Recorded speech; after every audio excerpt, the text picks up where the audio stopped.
Welcome, dear wanderers of the unknown, to another harrowing journey into the Abyss Chronicles. Tonight we follow a soul whose insatiable curiosity led them into the forgotten veins of a decaying city, a place where whispers haunt the air and shadows breathe with malevolence. Beneath the surface lies a labyrinth of secrets, sealed away for reasons best left unspoken. But as is often the case with those drawn to forbidden knowledge, warnings go unheeded, and the price of revelation may be far greater than sanity itself.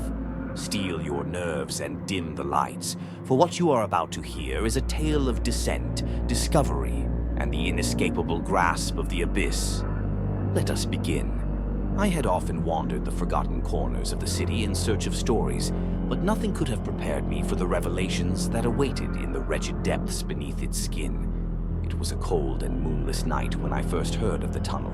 A mere whisper over a flickering candle in a dim speakeasy passed from one mouth to another like a contagion. The speaker, a weathered man whose hollow eyes betrayed unspoken torments, warned me with trembling words.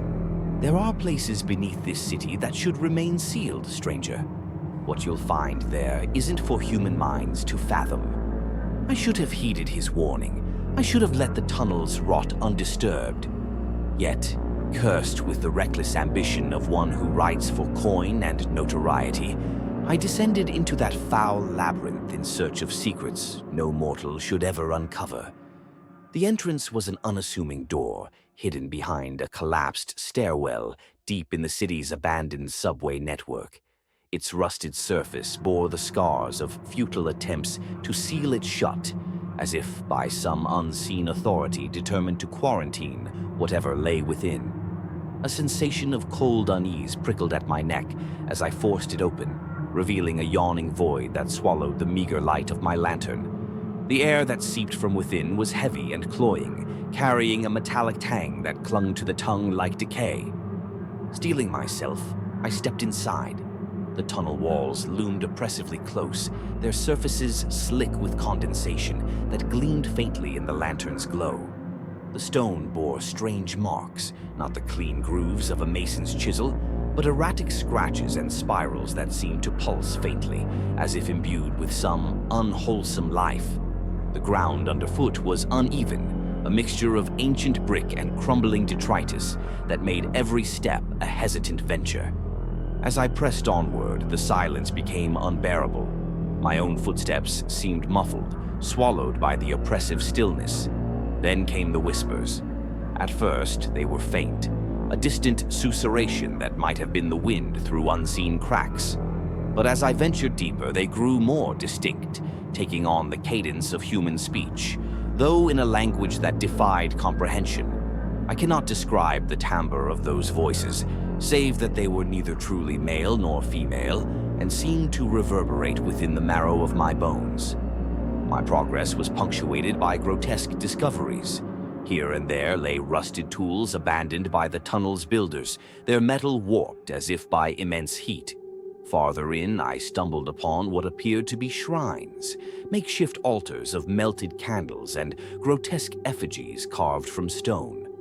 These figures bore no resemblance to any earthly form, their twisted shapes suggesting an origin not merely alien but antithetical to the natural world.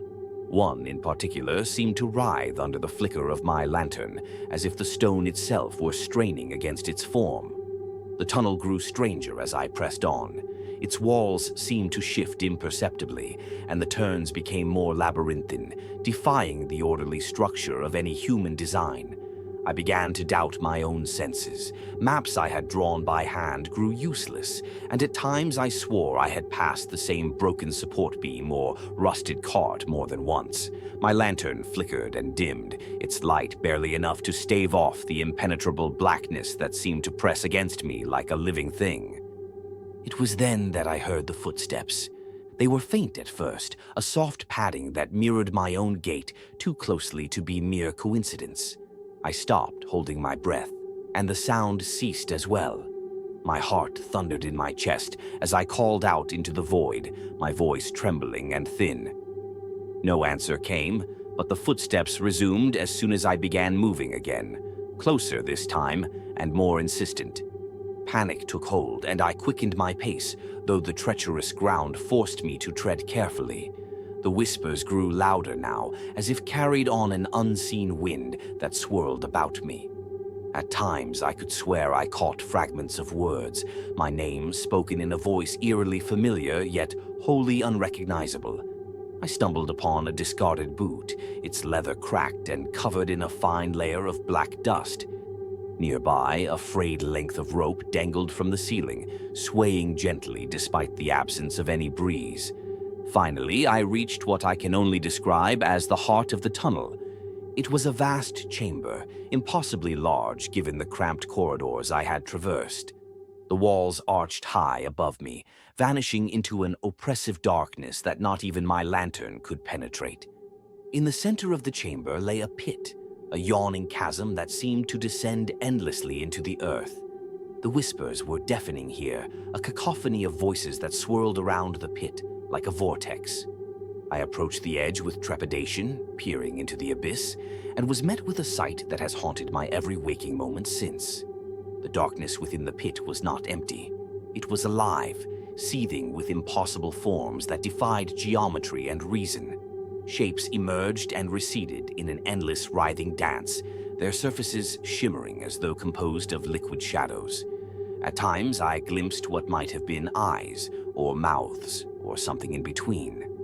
The sight of it churned my stomach and set my mind to reeling, as if the very act of perceiving it had broken some fundamental barrier within me. I do not remember leaving the tunnel. My next memory is of stumbling onto the subway tracks, my lantern shattered and my hands bloodied. The city above felt alien to me, its streets too straight, its buildings too still. In the days that followed, I could not shake the feeling that the tunnel had not let me go entirely. I would wake in the night to the sound of whispers, my name spoken in that same terrible voice. At times, I would see fleeting shadows at the edge of my vision, shifting and amorphous. I began to see the marks, those strange alien carvings everywhere. They appeared in the cracks of sidewalks, the peeling paint of old walls, and even the wood grain of my desk. They were subtle, easily dismissed by an untrained eye, but to me they were unmistakable. Worse still, they seemed to spread. I no longer felt tethered to reality. The people around me moved with the rhythms of life, unaware of the frayed threads holding their fragile world together. They don't know how close we stand to the edge of something vast and consuming. I envy them. For me, there is no solace, no return to the comforts of the ordinary. The tunnel changed me, unmoored me from the life I once knew. I am no longer sure where I end and it begins. I hear the whispers now as I write this. They have grown louder, more insistent, rising in a crescendo that drowns out all thought. There is something at the corner of the room, something darker than shadow, waiting. My hand trembles as I set down the pen, my breath catching in my throat.